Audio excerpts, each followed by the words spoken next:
Bonjour tout le monde.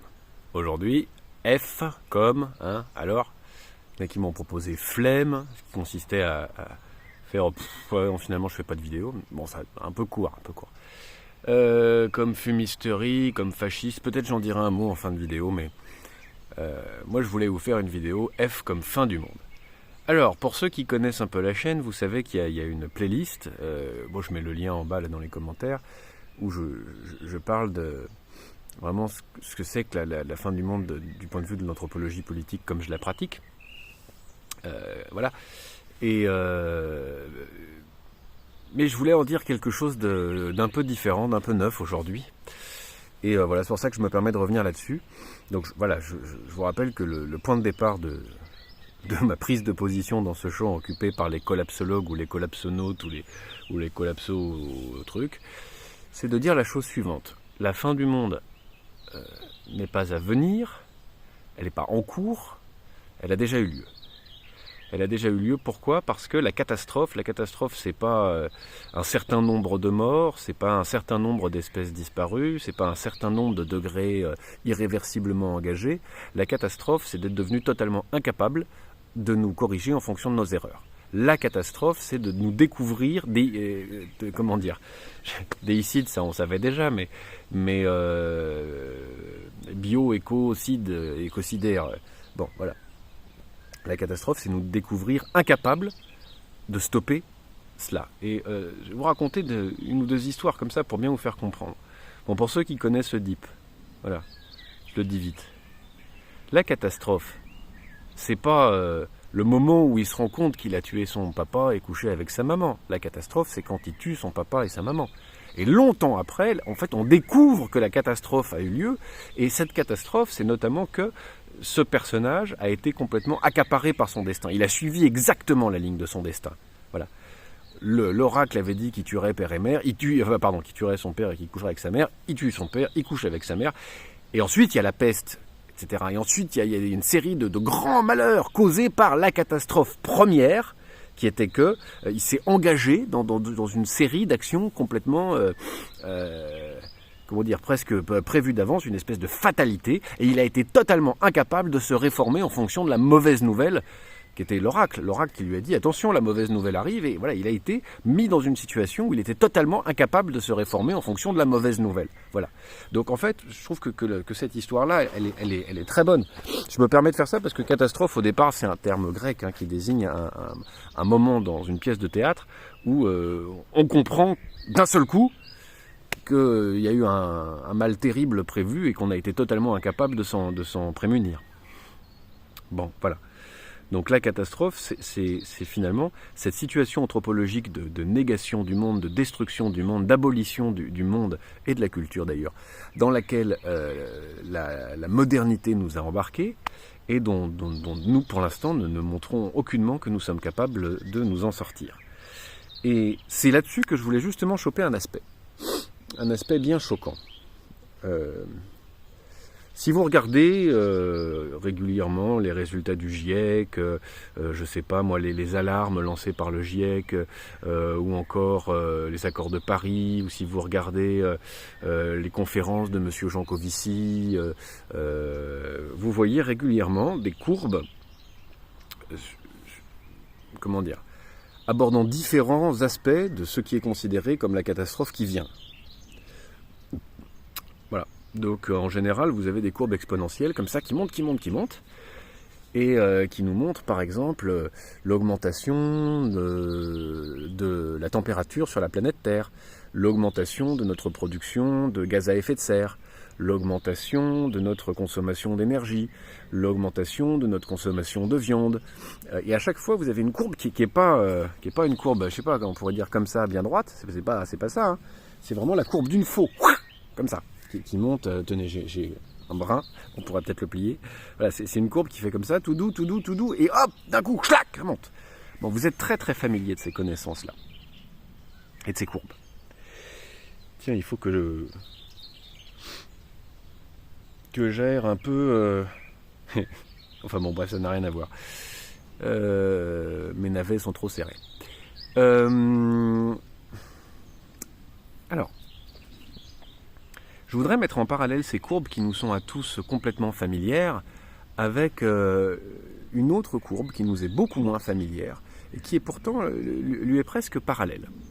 C'est la courbe de production de connaissances, de rapports, d'alarmes circonstanciées sur la catastrophe climatique à venir. Et je pense qu'on sera tous d'accord pour dire que, je pars de là, si toutes les courbes de la catastrophe suivent ce mouvement-là brutal, depuis le début des révolutions industrielles avec une accélération folle ces dernières années, la production de connaissances sur la catastrophe écologique suit, assez naturellement d'ailleurs, exactement le même chemin. Simultanément, on a une ligne, faible connaissance, début de connaissance, dans les années 70, connaissance assez extraordinaire, et aujourd'hui, la production de data massive. Et voilà, on a une montée en flèche de la production de connaissances de la catastrophe. Et donc, un béotien, quelqu'un qui passerait par là, qui verrait ces courbes, se dirait « Tiens, ben c'est bizarre, voilà deux courbes qui varient de manière parfaitement concomitante. Est-ce que c'est plus on produit de connaissances, plus on produit de catastrophes, ou alors plus on produit de catastrophes, plus on produit de connaissances? Je sais pas, mais on dirait qu'il y a une variation concomitante à cet endroit-là. Ah! Alors moi, je vais être beaucoup plus modeste, beaucoup plus humble, mais beaucoup plus sévère. Et je vais dire la chose suivante. La seule chose qu'on puisse dire pour l'instant, c'est que la production de connaissances n'empêche pas du tout, mais pas du tout, l'augmentation de toutes les variables de la catastrophe. Voilà. Et ça doit nous questionner. Ça doit nous questionner. Pourquoi l'augmentation des connaissances de la catastrophe ne freine pas la production de la catastrophe? Voilà. Je propose une méditation jardinière, un instant, à côté des tournesols, qui sont encore tout petits, sauf celui-là. Et puis, voilà, moi je suis assis au milieu d'une rhubarbe, mais ça vous ne pouvez pas le voir. Respirons un peu. Mieux connaître la catastrophe ne nous aide pas à la freiner. Nous sommes actuellement dans une explosion concomitante des chiffres de la catastrophe et de la connaissance de la catastrophe. Bien. Et les deux courbes se suivent. Les deux courbes se suivent et se ressemblent. Quand la catastrophe s'en vient, poum poum poum poum, on n'était pas fait pour... Non, on s'arrête. En plus, je ramène du Joe Dassin au milieu d'une vidéo, c'est très vilain. Alors, je badine, je rigole. Il y a néanmoins un point qui est extraordinairement important là-dedans. Pourquoi est-ce qu'il n'y a pas de relation de cause à effet immédiate entre la production de connaissances, la production d'alarmes et notre capacité à freiner la catastrophe? D'abord parce qu'il y a effectivement des lobbies qui défendent les manières d'agir catastrophiques, mais aussi et surtout parce que les rapports du GIEC, les rapports de connaissances, les présentations de Jean Covici sont bonnes à sidérer. Elles sidèrent, elles frappent, elles dénoncent, mais elles ne mobilisent pas les gens. C'est exactement ce que je suggérais dans le E comme écologie. Ça n'est pas un ensemble de données susceptibles de soulever un vote citoyen, tout simplement parce que ce sont des données qui ne concernent pas l'expérience du monde partagée à l'échelle de la fréquentation et qui fondent ce qui permet de faire culture, qui fondent les scènes de l'action sociale, qui fondent ce que nous mettons en commun voilà, pour pouvoir agir ensemble dans un ensemble symbolique qui fait sens, dans un environnement social qui fait sens. Ce sont des données globales, des données que les sens ne peuvent pas produire par eux-mêmes et qui sont donc en dehors de l'expérience sensible du monde commun. Et le monde commun, c'est pas la totalité du monde commun, c'est l'endroit où on vit ensemble et où on parle ensemble de ce qu'on vit ensemble. Voilà. Donc, on a là une espèce de démonstration fabuleusement éloquente de ce que, sans qu'il y ait de rapport de cause à effet entre les deux, bien entendu, cette énorme production de connaissances est finalement totalement incapable de freiner ce qu'elle dénonce. Bien. Alors, je prends la précaution de dire qu'il n'y a pas de lien de cause à effet, de causalité, de culpabilité, on pourrait dire, dans cette concomitance, parce que finalement, il y a un point commun entre ces deux types de courbes. Les courbes qui décrivent la catastrophe écologique, le fait qu'on extermine la biodiversité, le fait qu'on mette en péril notre propre survie en massacrant le climat, bon, et la production de connaissances. Oui, il y a un lien. Il y a un lien. Il y a un lien, et quel est ce lien? Ce lien, c'est qu'en fait, c'est la même science qui a produit l'un et l'autre. Ah oui, c'est le même rapport à la nature, qui consiste à mettre en chiffres, en contrôle et en prévisibilité. Alors vous allez me dire non, c'est pas la même intention, c'est pas la même chose. Si, primordialement c'est la même chose. C'est la même chose que de s'autoriser un rapport au monde dans lequel on le met en chiffres, dans lequel on le met en exploitation, dans lequel on le met en maîtrise humaine, dans lequel on l'intègre à une prévisibilité humaine. Du point de vue de deux scientifiques, l'un luttant pour la survie de l'humanité, des espèces, et l'autre travaillant pour Total, ça n'a rien à voir. À l'échelle de l'histoire de l'humanité, dans le rapport qu'on a à la nature, le simple fait de s'autoriser à mettre en chiffres, en maîtrise et en prévisibilité, que ce soit pour détruire ou que ce soit pour préserver, c'est déjà une originalité, une singularité extraordinaire. Voilà, je voulais en venir là.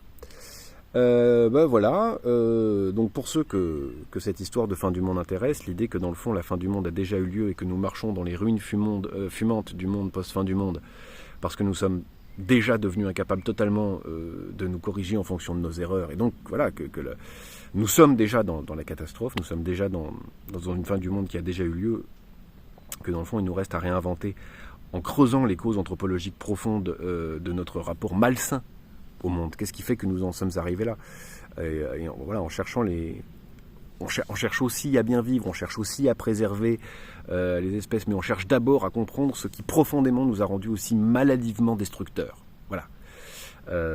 Ceux que ça intéresse, voilà, il y a la série sur la chaîne YouTube, qui est comme d'habitude gratuite, et je l'espère sans pub, parce que j'entends des tas de bruit partout là, qu'il va y avoir des pubs et tout ça. Moi ça me casserait vraiment bien les pieds, et donc tenez-moi au courant de cette histoire là. Est-ce que vous avez des pubs ou pas quand vous regardez mes vidéos?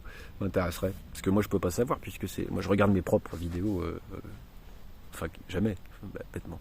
Et quand ça m'arrive, j'imagine que YouTube sait que c'est moi qui regarde mes propres vidéos. Bref, j'en sais rien, puis j'y connais rien, puis je suis pas très fort, dites-moi ça. Le fascisme. Qui m'a été suggéré. Qu'est-ce que je dis là-dessus? Pourquoi je le traite pas? Alors, d'abord, je trouve ça à la fois toujours intéressant et douteux d'utiliser des catégories du passé pour penser le présent. C'est intéressant parce que ça permet de penser, c'est douteux parce que ça fait en quelque sorte des obus qu'on se jette les uns aux autres à la gueule, et qui parfois oblitèrent un peu la compréhension. Bon, j'ai fait, grâce au Canard réfractaire, un débat assez intéressant sur est-ce qu'il y a totalitarisme ou pas. Moi je disais que non, il y a plutôt un état réticulaire, et vous pouvez regarder la vidéo si ça vous intéresse. Pour ce qui est du fascisme, qu'est-ce que c'est que vraiment la racine du fascisme? Et là c'est mes lectures que j'ai traduit, hein, c'est pas une connaissance profonde. Le fascisme, c'est dans un moment où on est dans une situation de désordre, c'est-à-dire tout fonctionne mais personne ne sait qui il est, il y a un désordre identitaire, des bandes de jeunes hommes, des alliances de jeunes hommes se rassemblent et voilà, prennent le pouvoir, ou tentent de prendre le pouvoir à travers la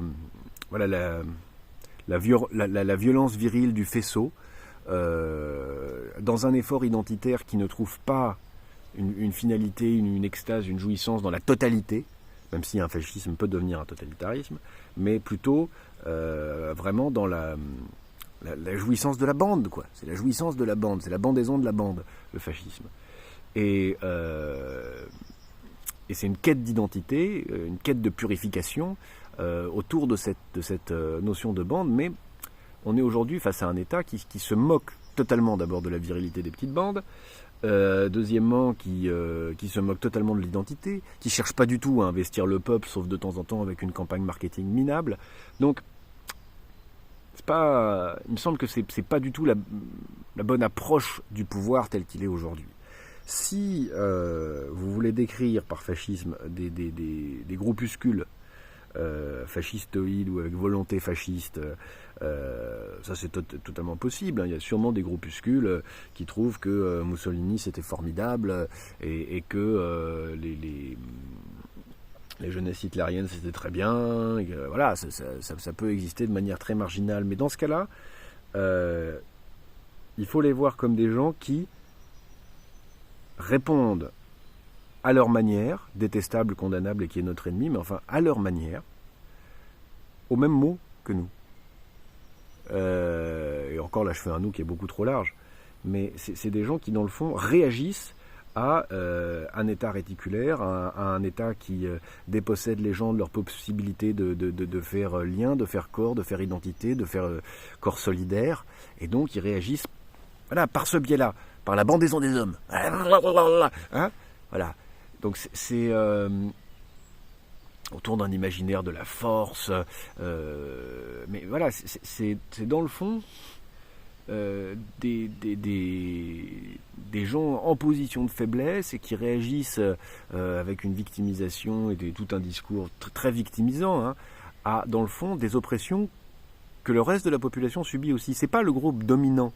C'est un groupe très dominé et très désagréable, très pénible, très condamnable, très violent, très bête, vraiment bébête. Et ce qu'il y a de singulier, c'est que les fascistes, les petites bandes d'hommes là, ils veulent entrer dans l'histoire, mais ils veulent pas faire système. C'est pas leur truc faire système. Ça, c'est les totalitaires qui veulent faire système. Les fascistes, ils veulent entrer dans l'histoire, écrire leur histoire, aller au combat, mettre du sang partout, du sperme partout, voilà, mettre leur éjaculat quelque part. Voilà. Ça, c'est les fascistes. Les totalitaires, ils veulent tous fusionner dans l'État et que l'État contrôle tout. Donc F comme fascisme, non, parce que vraiment c'est pas le fait social dominant aujourd'hui. Le fait social dominant aujourd'hui, c'est l'autoroute, le parking, le TGV, la Startup Nation, le libéralisme, l'ordolibéralisme, la dépression, le manque de sommeil, la déculturation au sens de la fragmentation et destruction de toutes les cultures qui formaient une unité anthropologique en France. Voilà, ça c'est dominant. Voilà. Le fascisme, bon, pas tellement. Si vous pensez aux flics, par exemple, policiers qui peuvent former des groupes Facebook fascistoïdes, où beaucoup de racisme s'exprime, d'antisémitisme, de bêtises humaines crasses, regardez-les. C'est des gens qui sont montrés là-dedans souvent dans l'idée d'une certaine forme de service à la nation, d'identité, de fierté, bon, ils sont rentrés là, ils voulaient faire quelque chose. Et souvent, de leur point de vue, quelque chose de bien. Puis ils se retrouvent gérés comme de la viande, avec une présence gérée comme de la viande un peu partout.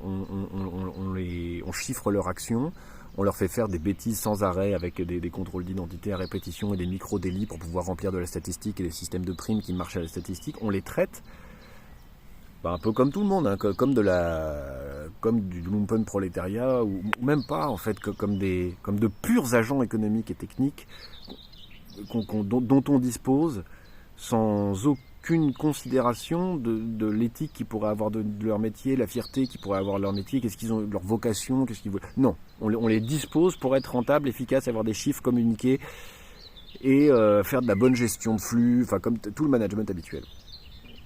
Leur réaction, je parle de ces groupuscules, est totalement condamnable. Mais à quoi réagissent-ils ? Ça, c'est intéressant. Et s'ils réagissent à ça, est-ce que tout comme par hasard, ça ne serait pas exactement à la même oppression qu'on subit ? Ça ne veut pas dire qu'il faut devenir solidaire ou leur tendre une main fraternelle. Je pense que ça serait pas idiot, hein, cela dit. Mais c'est plus simplement, plus profondément, ça veut dire que le fait dominant, ce que nous subissons tous, c'est la même chose.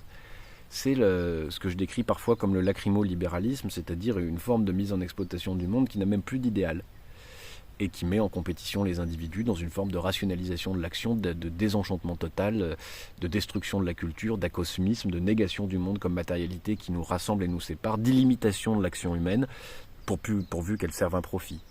Voilà, écoutez, j'avais pas du tout l'intention d'en parler autant, mais j'ai été inspiré par ma rhubarbe. Et je vous souhaite une bonne navigation sur la chaîne pour ceux qui ont envie de revoir la vidéo sur la fin du monde. Donc c'est un cycle sur le monde post-fin du monde. Voilà, donc amusez-vous bien. Et puis, bon été, hein. On se reverra probablement la semaine prochaine. Je suis désolé, j'ai un peu tardé cette fois-ci, mais j'ai des tas de bonnes raisons. Allez, salut tes joies.